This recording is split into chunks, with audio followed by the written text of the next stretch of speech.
I've been thinking about thinking. As I talked about in my last video, I was in a processing loop and I was finding it difficult to break because, as I was saying, I was trying to work things out and to get to the bottom of something. And it made me think that sometimes the dissociation, or what people see as dissociation, isn't something that is necessarily negative, but it can be something that is essential for our learning process. Sometimes the external world isn't as significant to us as what's going on in our internal world. Although we do prioritize our internal world and we live in our heads, we do need to have a relationship with the external world, but sometimes that is at the expense of our internal world. So what I'm saying in a roundabout way is that it can be difficult to find the balance between engaging in as much thinking as we need to engage in and attending to outside occurrences and circumstances. I was thinking that because of the metacognition, and this is the ability to think about what you're thinking about, sometimes in our mind, our thoughts can be very reflective. So our thoughts can reflect back to us what we're thinking about and why we're thinking about it. So we've got the potential to go into a lot of depth in our thought process. I'm thinking that really this is essential, and it's not something that should be pushed against, because if we're going into deep thought, it's probably for a reason, and whatever that reason is will eventually reveal itself in time. A lot of people think that dissociation is pathological.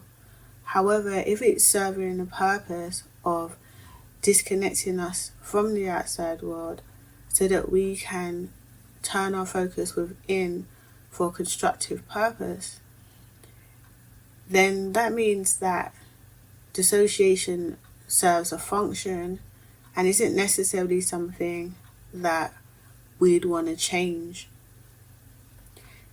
There's a chance that if we're really unable to meet daily demands, that could be a problem. But then again, maybe it's not necessarily that we need to change. Maybe the outside world around us needs to change in order to accommodate us. Now, I'm not saying that that's always going to be possible, practical, or realistic, but there can be times maybe where we can make environmental changes to accommodate the way that we function. For some of us, that's not going to be practical, and we have to go through the process of trying to balance the outside world with our dissociation. I think that's why a lot of schizoids do tend to take the path of withdrawal, of engaging in as few sensory or physical tasks or activities as possible, to make room for the exploration of our internal world, which isn't always voluntary. In fact, a lot of times it's more of a necessity than something that we just choose to engage in. And it can be difficult for other people in the world around us to understand that, because they function so very differently from us. I think that within our mind, there's a lot of subjectivity, there's a lot of abstract thought, and this can lead to a lot of creativity. And it's not necessarily something that could just stay in our heads. I remember Nancy McWilliams was talking about the potential to use our imagination to create a path to connect with the outside world. And I do think that a lot of schizoids are already doing that and turning creativity into something that can be shared. As we already know, a lot of us process our emotions through symbolism. So that might be like art, music, creation, like different channels of expression. And in that way, we can connect with the world by taking our thoughts and exporting them into the world, so that we really, in some ways, that's our way of like showing who we are. For some of us, that could turn into something productive that you could do for a living, but for others, it may just be something that we do for fun or hobby.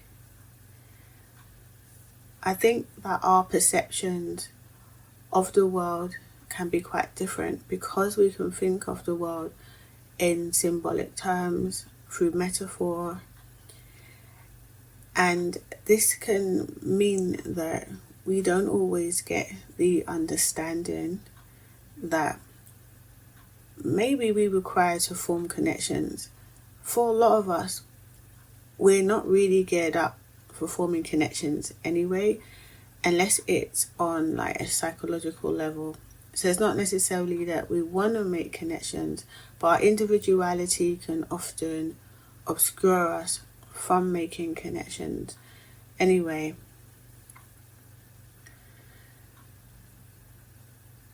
Really, I think that we're all like complex in our own way. There's some people who do lose touch with their creative side and their mind can become quiet. This could be because there's a lack of interest in processing ideas and concepts. It could be something that was done at first and then it comes to a standstill after a while, when a person feels or thinks that there isn't really anything more to be processed. Yeah, so it's quite deep and complicated. Yeah.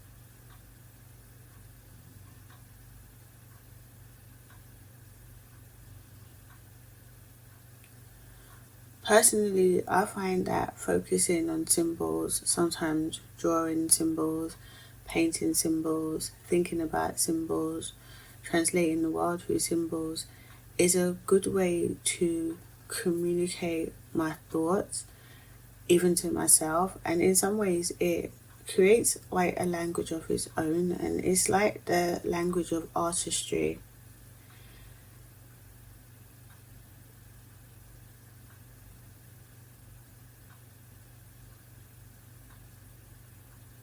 I think that in our own way, we are trying to gain deeper understanding of existence and our place within the scheme of things.